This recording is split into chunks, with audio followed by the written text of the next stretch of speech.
नाट्य तरंग।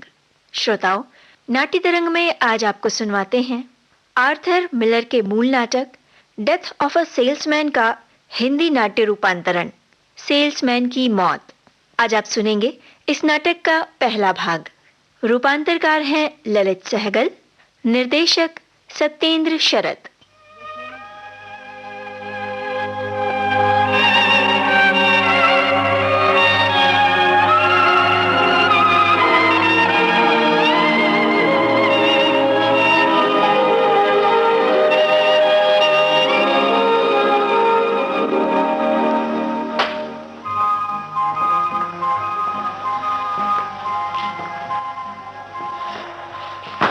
विली, तुम वापस आ गए?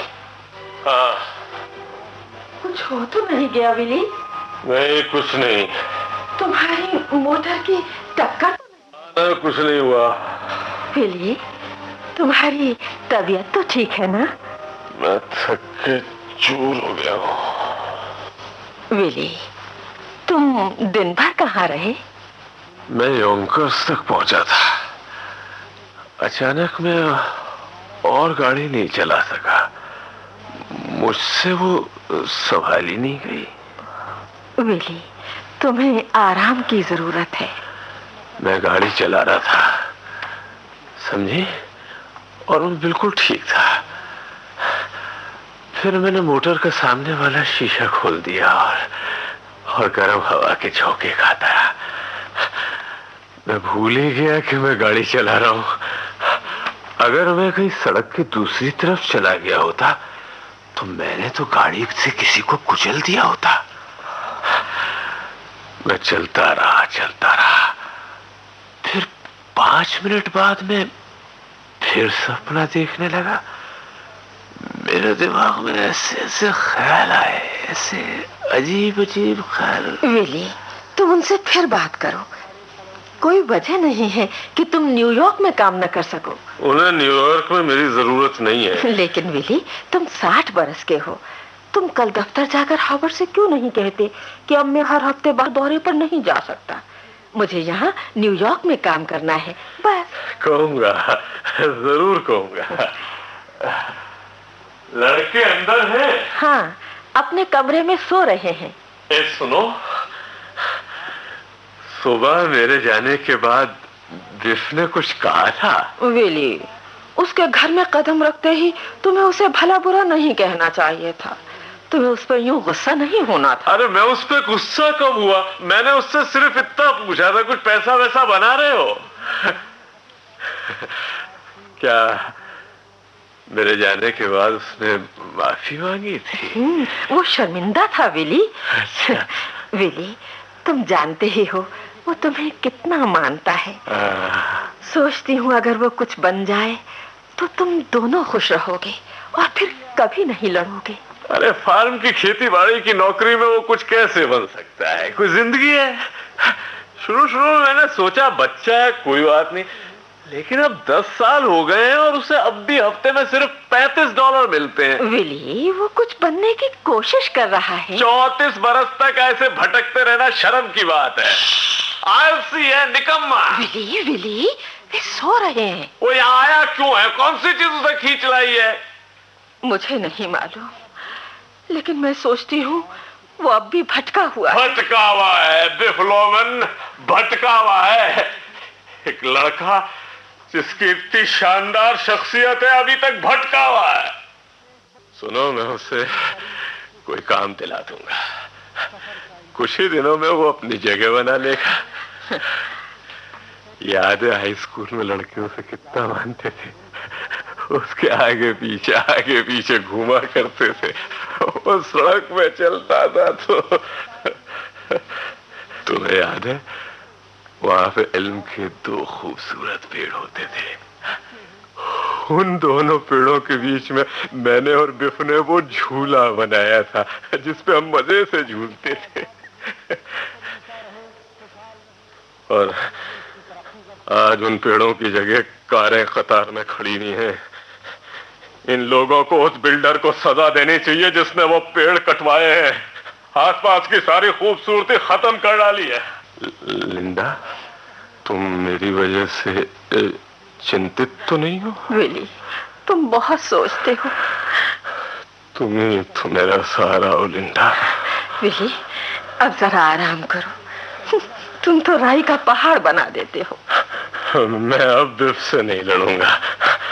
अगर वो वापस टेक्सास के फॉर्म में जाना चाहता है तो चला जाए। हाँ, वो अपना रास्ता बना लेगा। जरूर जरूर बना लेगा। कुछ लोग बहुत देर से अपनी जिंदगी शुरू कर पाते हैं। विली, अगर इस इतवार को ठंड नहीं हुई तो हम मोटर में घूमने चलेंगे। हम अपने सामने वाला शीशा खोल लेंगे। नहीं, मोटर का सामने वाला शीशा नहीं खुलता। लेकिन तुमने तो आज खोला था। मैंने? हाँ? नहीं तो? हाँ? क्या अजीब नहीं? क्या? मैं उस वक्त अपनी पुरानी लाल मोटर के बारे में सोच रहा था।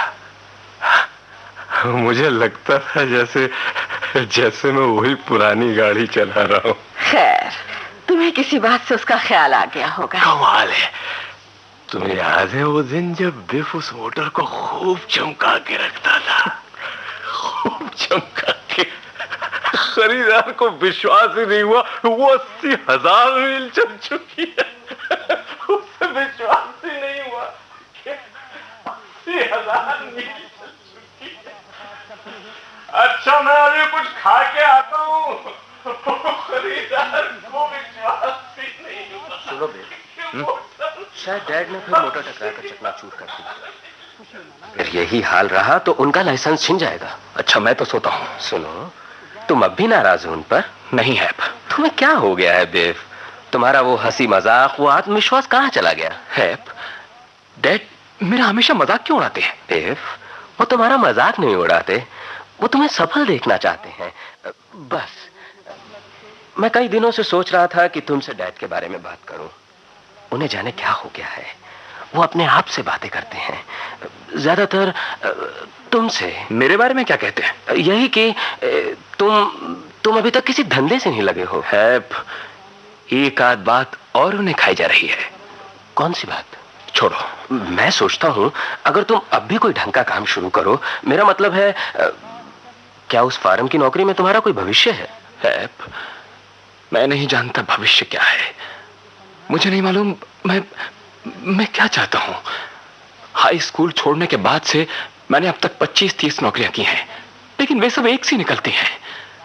जब वसंत आता है तो मुझे अचानक महसूस होता है कि मैं जिंदगी में अभी तक कहीं नहीं पहुंच सका हूं।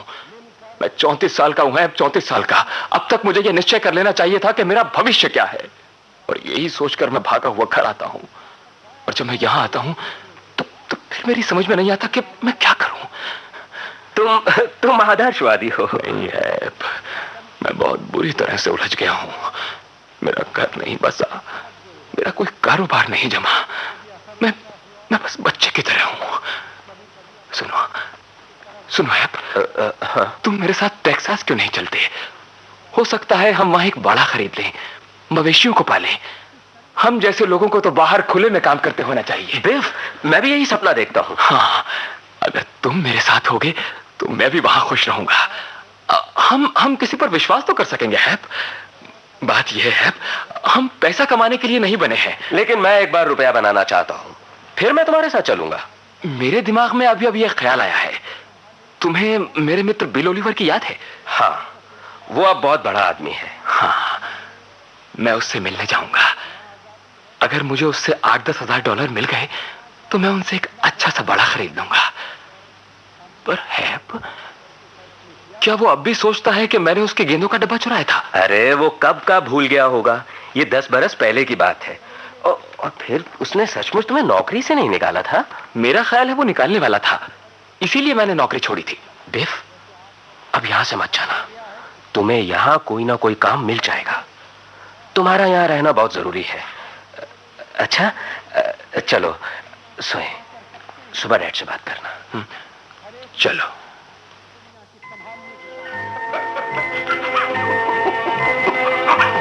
वाह, क्या गाड़ी चमकाई है।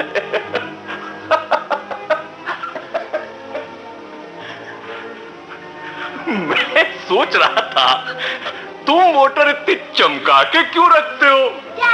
डैड, आपने मेरी नई फुटबॉल देखी? अरे तुम्हें ये कहाँ से मिली बेब? स्कूल से। स्कूल से? अच्छा। ऐसा करो बेटे, इसे वापस रखो। डैड, आप इस बार कहाँ गए थे? हम आपके बिना अकेले थे। अकेले? देखो मैं तुम्हें एक राज की बात बताता हूँ बेटे। देखो किसी कहना नहीं, एक दिन मेरा अपना कारोबार होगा और फिर मुझे घर छोड़ के कहीं नहीं जाना पड़ेगा। चार्ली चाचा की तरह? अरे चार्ली से भी बड़ा हैप्पी, क्योंकि चार्ली को लोग नहीं चाहते। मेरा मतलब है लोग उसे चाहते तो हैं लेकिन ज्यादा नहीं चाहते। मैं भी आपके साथ चलूंगा डैड। हाँ जरूर बेटे, गर्मियां शुरू होने पे मैं और हैप और तुम बेटे मैं तुम सबको सारा न्यू इंग्लैंड घुमाऊंगा। वहां लोग मुझे बहुत मानते हैं। अरे मैं किसी भी जगह अपनी मोटर खड़ी कर सकता हूँ। पुलिस वाले उसकी ऐसे हिफाजत करते हैं जैसे अपनी गाड़ियों की करते हैं। इन गर्मियों में। तुम कहाँ हो? तुम्हें तो आज मेरे साथ बैठ के पढ़ना है। मैंने बर्नबाउम साहब को कहते हुए सुना था कि अगर तुम हिसाब में कमजोर रहे तो वो तुम्हें फेल कर देंगे। जाओ बेफू, इनके साथ जाके पढ़ो। अभी चलता हूँ बर्नार्ड। अच्छा, मैं घर में तुम्हारा इंतजार कर रहा हूँ। जल्दी आ जाना, देर ना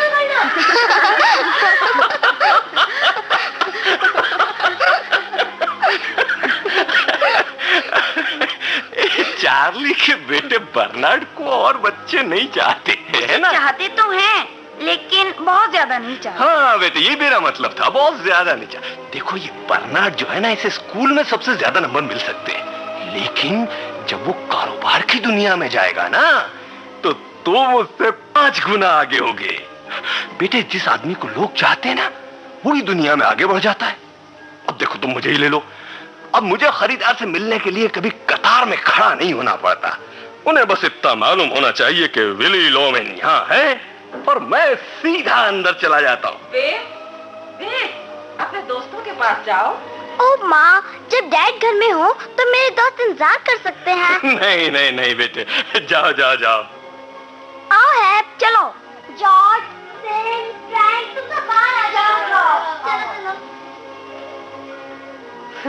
देखा तुमने, बच्चे बिफ का कहा कितना मानते हैं। यही तो बात है, मैं हजारों का माल बेच रहा था लेकिन मैं घर आए बिना नहीं रह सका। क्या बेचा? मैंने सारे दौरे में कोई $200 का माल बेचा। 200? यानी कोई $70 तुम्हारा कमीशन रहा। बहुत अच्छे। हमें किस का देना? कुल मिलाकर हमें 15 तारीख तक $120 देने हैं। $120? अगर कारोबार तेज नहीं हुआ तो हमारा दिवाला निकल जाएगा। खैर, अगले हफ्ते तुम्हें ज्यादा काम मिलेगा। अरे अगले हफ्ते तो मैं उन्हें चित कर दूंगा। मैं हॉटफोर्ड जाऊंगा। हॉटफोर्ड में लोग मुझे बहुत चाहते हैं। लिंडा, दिक्कत ये है कि लोग मुझे नहीं चाहते, वो मुझ पे हंसते हैं। क्यों? मुझे नहीं मालूम, लेकिन वो बस मेरे पास से गुजर जाते हैं, मेरी तरफ देखते तक नहीं। पर विली, तुम तो हर हफ्ते $70 से $100 तक कमा रहे हो। हाँ लिंडा, लेकिन मुझे दिन में 10-12 घंटे काम करना पड़ता है और लोग आसानी से करते हैं। मैं पता नहीं जाने क्यों अपने आप को रोक ही नहीं पाता, मैं बातें बनाने लगता हूँ। दरअसल आदमी को कम बात करनी चाहिए। ये अपना पड़ोसी है ना, चार्ली है ना, इसमें एक गुण है, थोड़ा बोलने वाला आदमी है, थोड़ा बोलता है, इसीलिए लोग उसकी इज्जत करते हैं। दरअसल थोड़ा बोलने में थोड़ा नहीं विली, तुम ज्यादा बात नहीं करते, बस तुम जिंदा दिल हो। मैं कहता हूँ 2 दिन की जिंदगी है, एक आध मजाक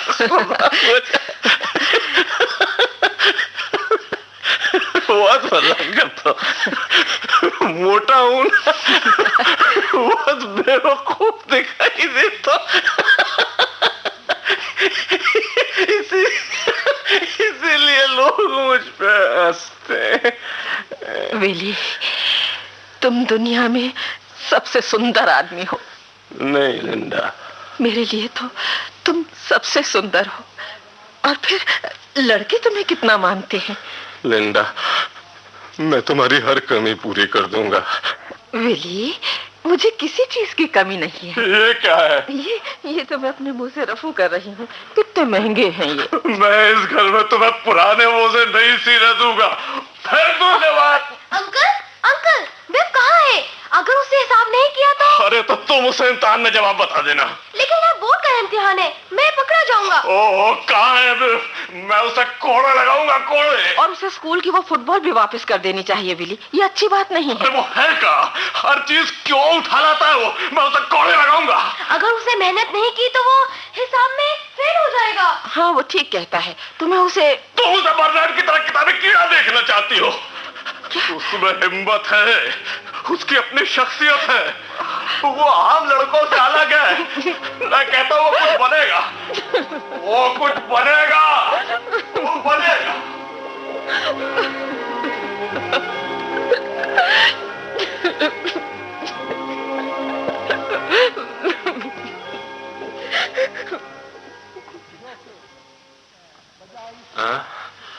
ओह, वो चुराता क्यों है?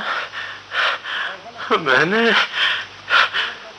क्या उसे ये सिखाया है? मैंने तो उसे हमेशा अच्छी सीख दी है। डैड, आइए ऊपर चलें। हाँ? कौन? हैप्पी? आप आज रात कैसे आ गए? अरे, मैं तो अचानक डर गया था बेटा। योंकर्स में आज एक बच्चा मेरी गाड़ी के नीचे आने से बाल बाल बचा। हे भगवान, मैं क्यों सेल्समैन बना? मैं तभी अपने भाई बहन के साथ अलास्का क्यों नहीं चला गया? वो आदमी प्रतिभाशाली था। बहन, उसे देख के लगता था सफलता सामने खड़ी है। उसने मुझे चलने के लिए बार बार कहा था। डैड, अब उस सब का जिक्र करने से क्या फायदा? बहन, मेरा भाई बहन घर से फटे हाल निकला था और हीरो की खानों का मालिक बन के मरा। तो ये है ब्रुकलिन। बहन, मैं एक मुद्दत से तुम्हारी राह देख रहा हूँ। तुमने ये सब कैसे किया? इसकी एक कहानी है। क्या? तुम छोटे से थे जब मैं पिताजी को ढूंढने अलास्का की तरफ निकला था। उस समय मुझे भूगोल की सही जानकारी नहीं थी। विलियम, कुछ दिनों बाद मुझे मालूम हुआ कि मैं दक्षिण की ओर जा रहा हूं। इसलिए मैं अलास्का की जगह अफ्रीका पहुंच गया। सोने का देश, हीरों का देश। लेकिन मेरे पास समय नहीं है।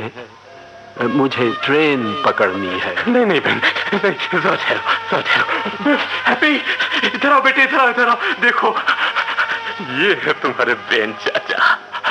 बहुत बड़े आदमी है, बहुत बड़े आदमी। बहन, इन्हें वो कहानी सुनाओ। बच्चों,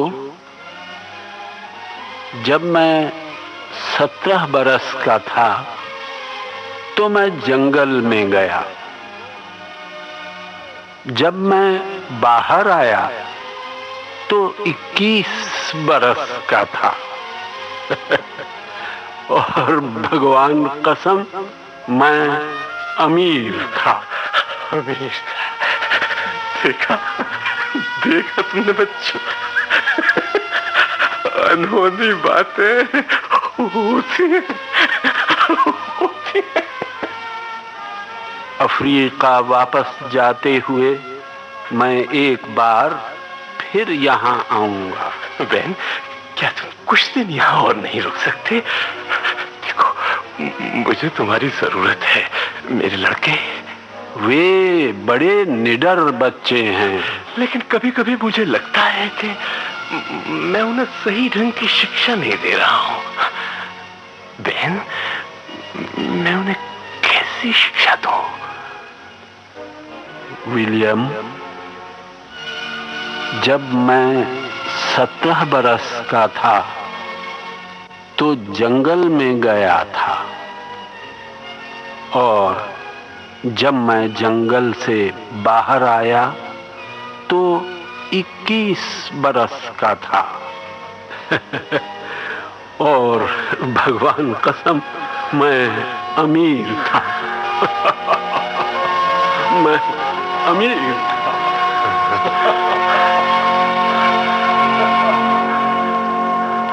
अमीर था। हाँ, मैं अपने लड़कों में यही भावना पैदा करना चाहता था, यही भावना कि वो निडर होकर आगे बढ़ते जाए, आगे बढ़ते जाए।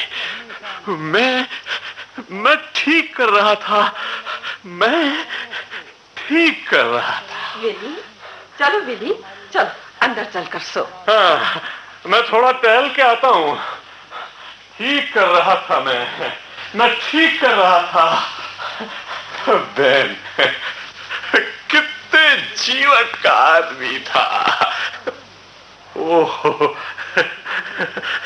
असल मायने में आदमी था।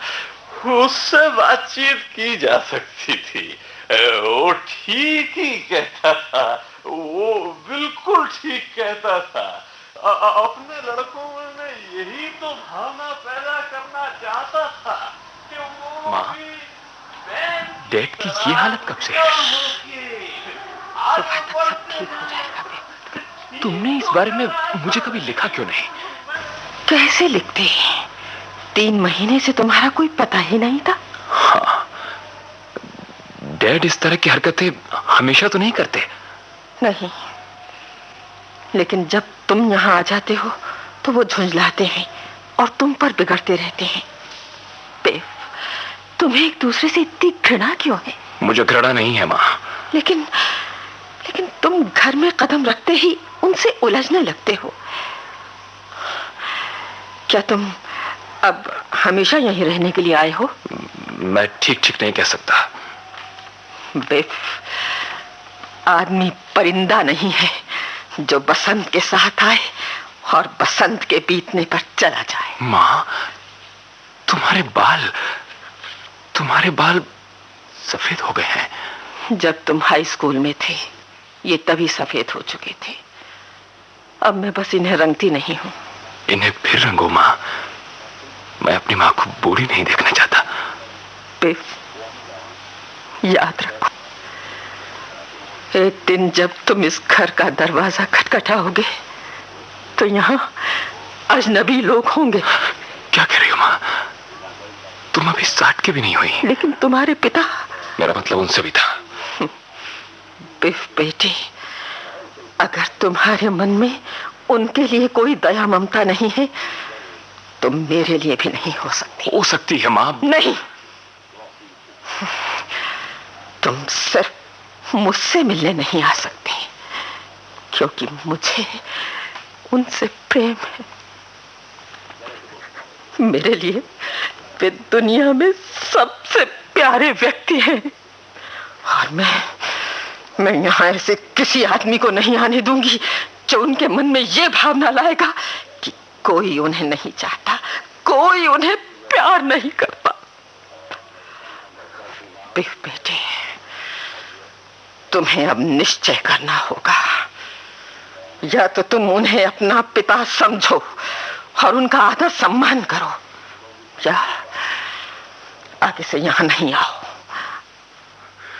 मैं जानती हूं उनके साथ निभा करना आसान नहीं है, ये मुझसे ज्यादा और कोई नहीं जानता। लेकिन उनके लिए बहाने मत बनाओ माँ।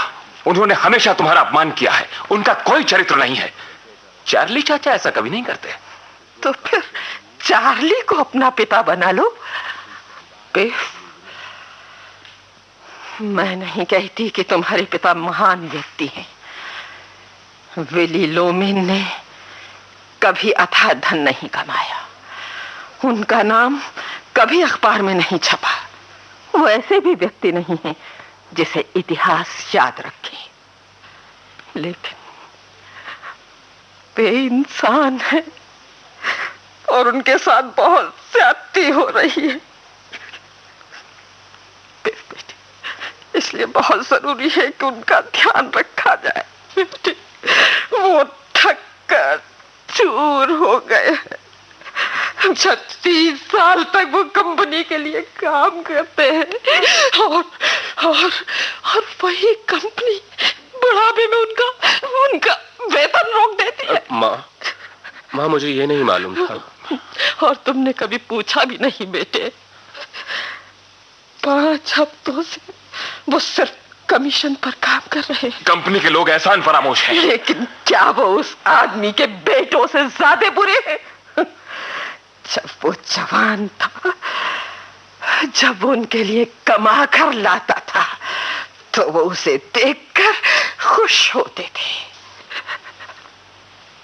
बेटे, उस आदमी के मन पर क्या बीतती है जो 700 मील गाड़ी चलाकर खाली हाथ घर लौटता है। वो अपने आप से बातें न करे तो क्या करे? वो आदमी हर हफ्ते $50 चार्ली से कर्ज लेकर मेरे हाथ पर रखते हुए झूठ मूठ चलाता है कि ये उसका वेतन है, वेतन। लेकिन ऐसा कब तक चल सकता है? और तुम मुझे बताते हो कि उस आदमी का कोई चरित्र नहीं। अच्छा माँ, मैं यहाँ कोई ना कोई काम ढूंढ लूंगा, बस मैं उनसे दूर दूर रहूंगा। नहीं, तुम यहाँ रहकर उनसे हरदम उलझ नहीं सकते। याद रखो माँ, मुझे इस घर से निकाला था उन्होंने। मैं ये कभी नहीं जान पाई कि उन्होंने ऐसा क्यों किया। क्योंकि मैं जानता था कि वो झूठे हैं और वो अपने आसपास ऐसे किसी आदमी को नहीं चाहते थे जो ये जानता हो। झूठे? किस तरह? ये मेरे और उनके बीच की बात है। बस वो मेरे आधे वेतन पर रहेंगे और अच्छे हो जाएंगे। वे अब अच्छे नहीं होंगे। मुझे इस शहर से नफरत है माँ, मगर मैं यहाँ रहूंगा बस। और मुझसे तुम क्या चाहती हो? वे मर रहे हैं। वे अपने आप को मारने की कोशिश कर रहे हैं। क्या? कैसे? पिछले महीने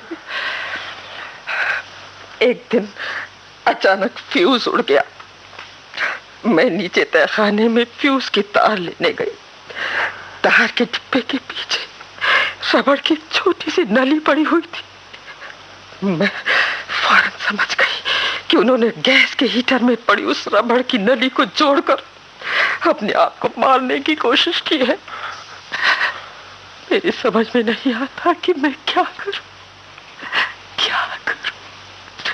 उन्होंने तुम दोनों के लिए अपना सारा जीवन लगा दिया और उनके बुढ़ापे में तुमने उनसे मुंह फेर ली। मैं भगवान की कसम खाकर कहती हूँ कि अब उनका जीवन तुम्हारे ही हाथ में। माँ, बेटे। अच्छा माँ, मैं अब यहाँ रहूंगा, किसी न किसी काम में लग जाऊंगा। मैं अच्छा बनने की कोशिश करूंगा माँ।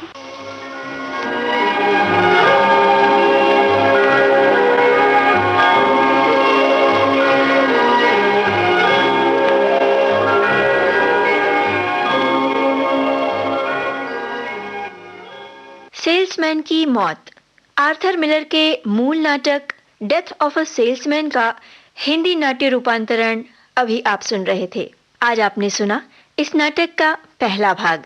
रूपांतरकार थे ललित सहगल, निर्देशक सत्येंद्र शरत। आपको बता दें, इस नाटक का दूसरा और अंतिम भाग आप सुन सकेंगे कल नाट्य तरंग कार्यक्रम में। अब आज का नाट्य तरंग कार्यक्रम समाप्त होता है।